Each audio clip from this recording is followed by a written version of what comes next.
All right. Hold on. Let me get this audio looking right. I gotta turn this up a little bit, it looks like. Now we're bumping. Okay, maybe a little bit lower. Just a little bit.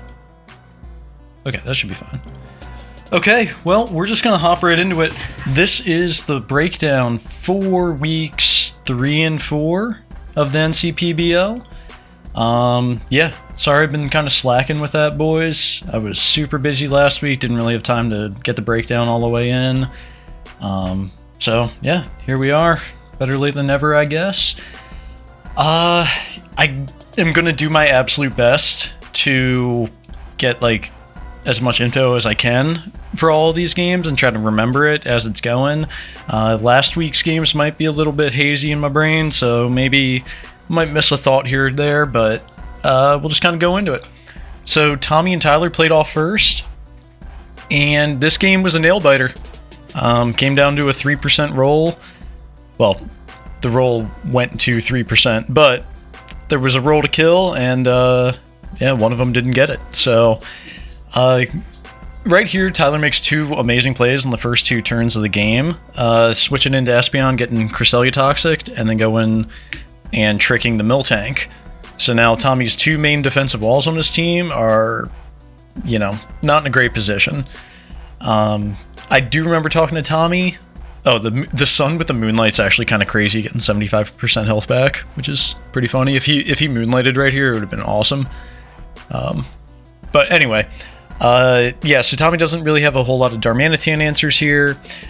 This is pretty much the only play that I was like, oh, actually, it wasn't this yet. Yeah, Bisharp, great answer for Mimikyu. Be able to bust a disguise, give you opportunities for like Urshifu or Zygarde in the future. Yeah, obviously Bisharp's not going to be living that. But with the disguise broke, it's at 1/8 less, 7/8 health. The Surging Strikes is always going to take it out, especially after another Shadow Sneak taking Life Orb down. Yeah, so I think it's here. Yeah, Tommy goes for the Heal Bell. Cresselia's not really doing a whole lot for you for the rest of the game. There's no real need to try to bring it back.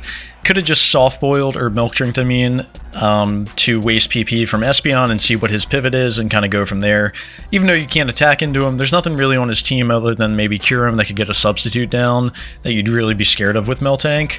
Given your team, like, if Gliscor got like an SD up or something, you always have Urshifu to Rapid Strike it afterwards, or Surging Strike it. Let's see, Coco play. Yeah, can't risk it being scarfed. Goes into Zygarde here. Eats that Earthquake like nobody's business. Now this is the pivoting point of the game right here. I don't know what the calc is. If Espeon for some reason was running Hidden Power Ice, I don't think it would kill at 77% with him being a relatively bulky Zygarde. I believe he had HP investment on it. However, HP Ice plus Fake Out from Lopunny probably kills you. I wouldn't have had the balls to Dragon Dance again. Obviously, with the Espeon switch right here, if he Dragon Danced again, that was game over. So, yeah, yeah, I don't know. It really came down to it because now Kyurem only took 45%. I also would have just assumed that was going to kill. But yeah, I think if Tommy soft-boiled a little, or I keep saying it, milk drinked with his Miltank instead of going for the Heal Bell for Cresselia, because Cresselia was kind of dead at that point, I think he would have had a lot better of a position in this game because he would have had another pivot, and Zygarde might have been able to switch out on the Kyurem and then come back in at a later time and possibly kill it in the future. So, just my thoughts on that. It was really well played. Both of them were undefeated going into this match, and then Tyler went to 3-0, and Tommy did 2-1. Going on to Joe versus Matt. Matt was running a cool Gardevoir set. Basically, it would trap the Ditto, because he'd be able to use Imprison, and Ditto wouldn't be able to, like, use any moves when Gardevoir was out there if it copied it, which was a really cool concept. Bringing Jellicent made a lot of sense on Joe's side because obviously look at all the water types. Really good answer there. Let's see. I can't remember the play that I was like really kind of like stupefied at. I don't remember it. There was one play that I was like, oh wow, okay, that would have made a difference. But we'll just kind of go through this. Ludicolo, good answer for Ferrothorn. Being a grass type and a water type, it does a pretty good job against what Ferrothorn normally runs. I mean, Body Press obviously wouldn't feel good, but then you kind of have like Focus Blast or something to maybe hit it back. Rain Boost Scald coming out. Set Up Boop, such a good name. Best name. Out of all the tier 1s, probably the best name. It's debatable, but it's probably my favorite. Classic Trapping, Whirlpool Perish Song, Toxic, Politoad. Alright, so you have... So... I get the concept of getting Heracross in here, but with it being Scarfed and Mew being +2 in defense, I probably just would have went into Ludicolo at this point to try to get off as much damage as possible, and then go Heracross afterwards, and then boost up on it. That's just kind of what I was thinking. Bulk Up Taunt, Zen Headbutt. Don't remember its last move if we even saw it. Plus, like, you have the burn chance, and that's what MJC was talking about. Is like, Burke got the 2 flamethrower burns, 10% burns, and then he couldn't get a single burn here with Ludicolo. And Joe's just stalling out Rain at this point, and for some reason, Mew just does not get burnt. Really unfortunate. I mean, that probably wins him the game if he gets a burn on any of those. And there it is. A little too late. Joe's correct play right here would just be to soft boiled. But that's just because now that in that situation you haven't seen Giga Drain yet, you would just want to heal up because he would die to burn the next turn. After you see Giga Drain, you just attack the next turn anyway. Yeah, finally getting the trick out.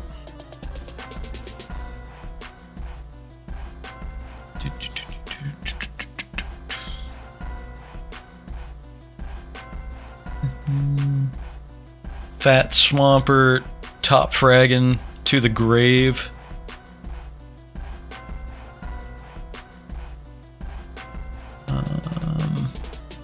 Trying to see. Yeah, I mean, the Mew not getting burnt early, super problematic, but I think the main thing was going into Heracross too early. You have Scarf Gardevoir that you could at least do a little bit of damage with, and then, but you also had the Rain up, so I think you just go into Ludicolo earlier, just to have more Skull turns, and then maybe clean it up with Heracross, get the boost, and be able to do something from there.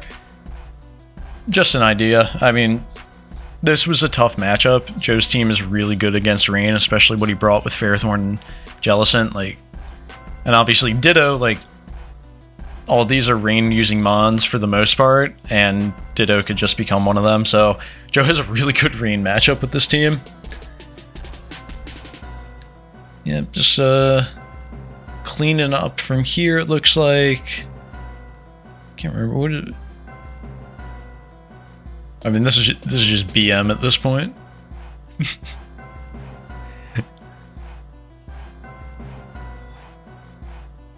Yeah, Joe did not need to protect. Oh, man. Alright, moving on. GG's to those guys. Oh, yeah. Alright, so me versus Burke last week. What was my game plan? Oh, I liked Life Orb Sceptile a lot against his team with Dragon Pulse, Energy Ball, Hidden Power Fire, something else. Oh, and Nature Power, that's right. I was trying to do a Nature Power Sceptile where I used Psychic Terrain from Lele to turn Nature Power into Psychic to be able to hit Weezing. And yeah, well, we'll see how this goes. Just take note of how Burke is switching here, okay? I'm Scarf Crocodile, so I know he's Scarf Dragapult. This is the only way he's faster than me. Okay, get the knockoff on Wheezing, all good. Also, Wheezing came in, right? There was nothing that said that it had neutralizing gas, so I can assume it has Levitate from this point on. So I go Aggron, Volcanion, normal switch. Okay, makes sense. But I'm just getting my rocks up. I know he's going to want to defog those later at some point. Lele felt like a good switch. I don't have a lot of defensive pivots with this team, which, when you bring a team that's very offensive like this, you have to make a lot of calls correctly in order to win. And if you don't make those calls correctly, it goes very poorly. So he goes Gastrodon on the Lele, eats the T-Bolt. I'm like, wow, okay, that was pretty sick. I don't think he was expecting that, but I mean, like, good middle ground. I can go Comfey on this. Didn't realize he was going to run Sludge Bomb. That's pretty cool, so I'm getting out of there. I know I can eat this and then scare him out with Energy Ball. Okay, so given all these plays up to turn 7, right, he's made all the correct switches when a threat has been in the way. He got Volcanion out of there. He got Dragapult out of there in front of Crocodile. He took Wheezing out in front of Aggron. Like, he's making a lot of the correct plays here. So naturally, I go for the prediction, and he didn't switch. And I actually lost the game from there because I don't have any way of beating Scissor now. Because I already knew it was going to have Aqua Berry, so it was going to be able to eat the hit from Lele, and that's why I went for the Hidden Power Fire in order to catch it on the switch and maybe be able to burn the Aqua Berry and then kind of go from there with Lele or something. But unfortunately, I don't have anything that can do anything offensively to him at this point. Darmanitan's not going to be hitting hard enough into his defensive walls, and then Dragapult's just faster than it because it's Scarfed. So yeah, Aqua Berry through crit, it still eats that like no problem. And yeah, I just didn't really have a whole lot of answers. Now, I should have went for the Fire Punch here. I don't know what I was thinking he was going to predict my Fire Punch, which I do have. At this point, I was really tilted, losing Sceptile. I should have just went for the Fire Punch and got rid of it, and I possibly had a win con still with Comfey. Go for the Fire Punch there. Now this is why it's so frustrating playing Burke sometimes. I just used Earthquake, and you switch out of Scissor to go into something that's weak to Earthquake. I don't get it. It worked. I'm like, alright, well now I have to switch out because I don't have a good Flamethrower answer. I know Crook can live one. And I'm like, I gotta get Chip on Volcanion, that way I can kill it with Earthquake or something if he decides to switch that in again. Aggron always safe on Wheezing. And goes Volcanion here on my Heavy Slam. Like, he's just making all the right reads now. I know Flamethrower was gonna do way too much to me. Get my health back up, and at this point, I mean, like, I don't really have an answer, right? This is my only thing that can pivot for Volcanion, and I just had to get as much damage off as possible. Yeah, Aggron always an answer here, and then I go for the Earthquake again, thinking he's already seen Fire Punch. Why is he staying in? Scissor wins him the game, and then he actually stayed in. And then I called the switch that time, which, worked out. So I have to get a sack out, go back into Comfey, try to get some chip off. Yeah, I mean, it's just not looking good at this point. The Scissor got its roost up, so now it's pretty much over.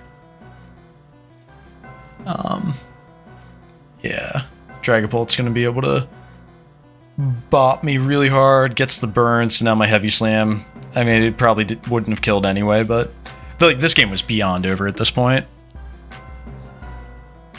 I had Hidden Power Fire over Synthesis early on when I was building this team. I should have just used it, but yeah, see, it's doing more than Synthesis is healing, so I just gotta get some damage off. He goes with SD, and that's over, because now he's gonna kill Darmanitan. Boo boo. All right, GG's Burke. Moving on, E versus Dodge. I'm trying to remember this game. Yeah, aggressive move on Dodge's part, staying in with Ndidi, but goes eye for an eye right there. Kind of no big deal. Knockoff does a good chunk for something I'm presuming is specially attacking. Yeah, Sash Deoxys, always a good call. That big miss right there. Big miss right there. Yeah. Yeah, that's unfortunate. Mamoswine is like the biggest threat to his whole team. You know, if he got rid of that, that would have been really huge. Toxic on Cryogonal, good call. Get the acid armor up. Be able to eat a hit from Mamoswine or Zero Aura. Freeze Strike killing through screens is actually crazy right there. I don't know. I have the acid armor up. I'm probably just staying in with Cryogonal there, but yeah, he forgot to Mega. So with that play, even if he Mega'd, I believe it doesn't kill Zero Aura behind the screen. So no big deal. It didn't change outcome. He moves slower anyway in regular form. Physical Altaria. Cool to see.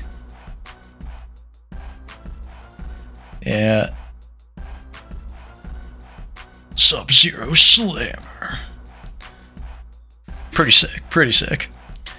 Yeah, man, that's crazy. That's a super effective hit and only did 45%. I think he goes for the foul play, gets the kill here. Persian's good, man. Persian's good. This was really well played on Dodge's part. Like, I mean, turn one, obviously, I feel like that was a misplay. You know, just staying in with Ndidi, but like, otherwise, like, he played it really well. Like, there's not a whole lot else to do. I mean, I maybe would have stayed in with Cryogonal when it had the acid armor up in front of Zero Aura, just because it probably would have lived. But yeah, he made all the right... And he made a lot of the... Like, he capitalized on the easy plays, right? When he had, like, Sash Deoxys, he went into it and then he just spammed Focus Blast until it hit. You know, even if that hit the 2 times that it needed to, or just one of the other times that it needed to, you know, maybe he wins more than 1-0. But really well played on Dodge's end, for sure. I like that team a lot. I think that's one of his stronger cores. Maybe a Zoomerl in there somehow. I love Cryogonal as a tier 4. Really good pick. Okay, so finally this week, Tyler versus Joe to warm us up, start us off this week. Let's see here. Getting the screens up with Reggie. Getting out with the Volt Switch into Fortress. Alright, sorry, I had to pause for a second there. Okay, looking at the matchup here, I like Gliscor a lot, I like Mimikyu a lot. Hidden Power Fire is awesome on Espeon. Body Press doing 44% is hilarious. Getting the leftovers back on the Ferrothorn, I agree with that. And I think he just has Leech Seed. Burn stinks. Burn really stinks. Now, you know, it's not going to do as much to Espeon in the future. But yeah, you can just get your defense up here. I wonder if he was looking at his stats after the burn to see whether or not Body Press was going to be able to do a little bit more. But yeah, so I don't know if he calced this. The Z move plus the Hidden Power Fire right there just killed. I wonder if he forgot about the light screen he had up originally, and Hidden Power originally did 40%, so it would have done 80% right there, and he was only at 74. So I don't necessarily agree with staying in. That you had the information right there. Yeah, I could have gone like Ditto or Rotom would have been fine. Consistently getting the screens up with Regieleki. You had Light Clay, obviously, because, you know, they were up for all those turns. Now, when I was watching this game, I was like, Joe is in a fantastic spot. Take note, Scald just went first in front of an Espeon that is also attacking you with a non-priority move, right? You know, Shadow Ball just did 63% to you. That is more than anything you can recover. All right? You do not have leftovers. You go for the Soft Boil, now you're at a lower percentage than what you were the first turn. If you just attacked there, I don't know if you would have been out of range of Mimikyu, but you at least would have given yourself a better chance with having another, like, you know, out of 13% or whatever it was. Because I think Mew went so hard against his team. I think you always have like Aerodactyl and Rotom to switch into Mimikyu for as well. So like, even if you got that kill and you were at that low percentage, I think you switch out still. Man, Mimikyu's so good with that disguise. Just basically having like a free substitute up. I'm not 100% sure what the plan was with the substitute. Maybe a switch out and then he'd be able to Dragon Dance up. Given like the nature of the team and how he's burnt right now, I really feel like I feel like just attacking is better just to get some stuff off. Electro's only taking 29% from that burnt Stone Edge. That's hilarious.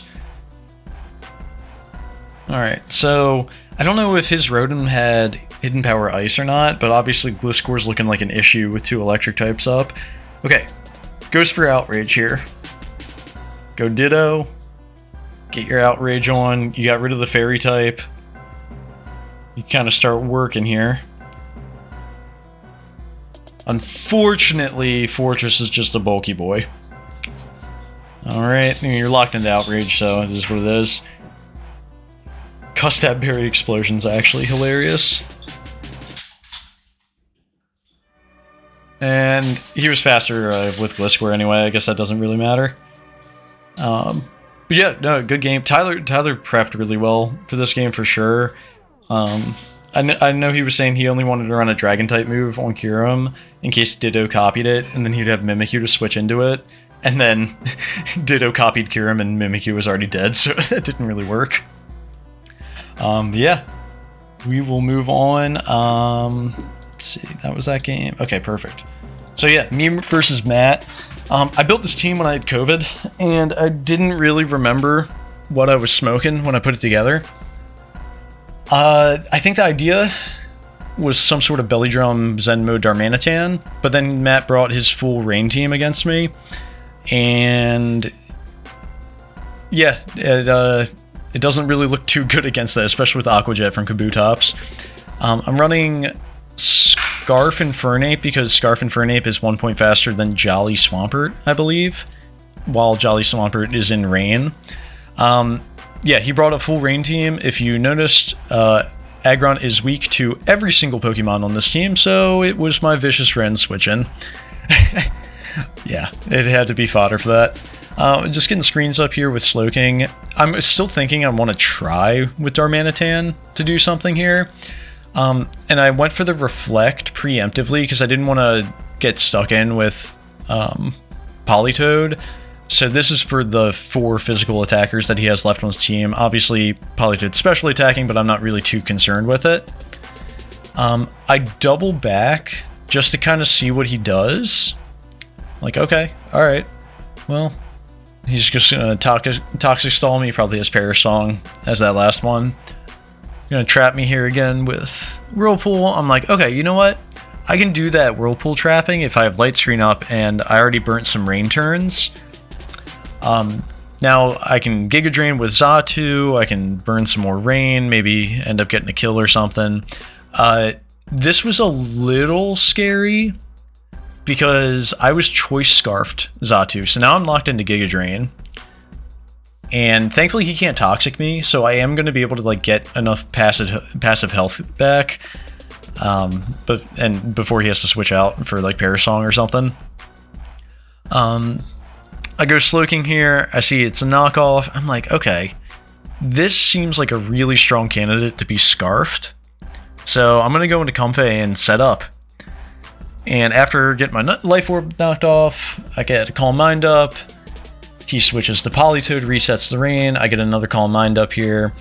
I had a couple options here, it was really two. It was either Giga Drain, Politoed, and get like the 57% roll from 74% to kill, or I go for another Calm Mind to guarantee the kill but risk getting like Toxic or something. Honestly, I probably should have just went for the Calm Mind, and my reasoning is I'm using Draining Kiss on Heracross and Dracovish, and then I'm using Giga Drain on the others. I don't have to worry about being Toxicked. The only concern I had is I would have to get Heracross back out for Comfey to set back up in the future, and I didn't know if that was going to happen. And if he Perish Song that first turn on my Calm Mind, then that really limits what I can do, right? I can only get like 2 kills and I have to try to do it again. So I just went for the roll, I ended up getting it, and Comfey swept from, yeah, it's 5 straight. It's crazy. Little lay, getting laid. Just slurping up all this health. Sorry if you're wearing headphones, that was probably disgusting. Anyway, GG's Matt. I'm really happy Comfey came to play this week. I needed to get back in the win column after 2 straight L's. Alright, Tommy versus E. Watched this game while I was driving back from Army this weekend. It's quite the thriller. It was a pretty good one. Yeah, Chestnut, really solid matchup into Tommy. Really good call on E's part bringing that. If I was in Tommy's shoes, I probably always would have just went into Superior on Chestnut. Like Leech Seed, Woodhammer, Drain Punch, Spiky Shield, like that's pretty common, or Spikes or something. That's like its most common set. I would have done that here as well instead of going into Poltegeist. Now with Poltegeist you can kind of guarantee get rid of Chestnut, which makes Zygarde really good along with Urshifu. That makes that a lot better. Primarina is still a problem for both of them, but Chestnut's definitely bigger of an issue. But the main issue I had with Tommy going for the Shell Smash here is, like, especially with weak armor, your defense is halved. Mamoswine just comes in and absolutely rocks you. So, yeah, I don't know. 1 for 1 there. More like 2 for 1 in favor of E. E's in a really good position here. I like Gengar a lot. Yeah, I don't know what he was running on Shuckle this week. Ooks Muckfeet. Just an amazing name. Shout out D&D. Shout out Paul's character in D&D specifically. Let's see. Yep, Serp onto the Moonblast gets the contrary special attack raise. That's incredible. Right here, Tommy goes for the Leaf Storm, and I'm almost certain, even though he got disabled with Curse Body, he was running Knockoff. I'm pretty sure Knockoff does 45% to Gengar, and your base speed is up to 357. Gengar's base speed is up to 350. Knockoff would have just killed. Yeah, Paul, learning experience there. Learned that when you switch out with a substitute up, you do not keep your substitute. So he came back in, just like, oh, well, that's a shame. And look at King Underbite here. It's going to work. I also a little bit freaked out about this play. I think I would have kept Steelix for Zeraora, right? I probably just would have just went Superior originally just to be able to figure out what he's doing. You know, if he hits me with an EQ, then kills me with Ice Shard on the next turn, whatever, I just go into Urshifu and hit him with a water move afterwards. That way I have a lot more health on my Steelix, just in case Aero-Ore is a problem. But Steelix actually lives the knockoff after the fake out. Just unreal how defensive that bad boy is. So yeah, Tommy played that really well. That was a really solid game. But yeah, I think we're all caught up. Oh no, we got one more. Dodge versus Burke. One more. Come on now. We're at 30 minutes. Let's keep it rolling. Okay.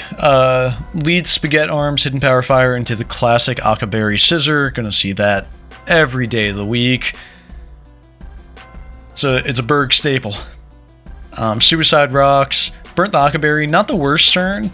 Really not the worst use of Deoxys, I don't think. Mega Garchomp is going to send Gastrodon to the Shadow Realm. Yeah, look at that, 71%. It's not even it's not even super effective. That's crazy. Raikou play was aggressive on Berg's end here. You have a Dragon type that's faster. Just go into it. Yeah, guys, just in general, this goes for everybody in the league. If you put in /calc, C-A-L-C, into the chat while you're playing, it will send you a link to the Pokemon damage calculator, and you can get a rough estimate of how much damage each of your moves are going to do. Please use that in your games. Going Raikou here on Berg's part goes for the Hidden Power Ice. If you calc that, you would have realized that like never ever is going to kill, so you got to go into a different option unless you just want to sack Diego. And even with the Shuckaberry, he gets smoked. Once again, the calc would show with the Shuckaberry, like you can put your items on there and everything that Garchomp Earthquake would do, I don't know, 95% or 100%, whatever it is, whatever more than 88% it is. Yeah, so Slice, you put in work there. Yeah, and so like, look, you go into Gastrodon as a pivot. That I totally agree with that. Either that or Scissor, either one is fine. Maybe even Charizard if you're like, I can, you know, be like above the ground, he'll Earthquake me, I can scare him out or something. Not the best option with Rocks Up, but just saying there's options. But on the next turn, you just go Dragapult. Now we're in the same position. Azumarill comes out, now where's your pivot? So you go Volcanion, gets the Water Absorb, it's chilling. You can... And so with Azumarill, you see Whirlpool, you just kind of assume it's going to be a Perish Trapper. Yeah, Sludge Wave till it's scared of you. I kind of see the play here.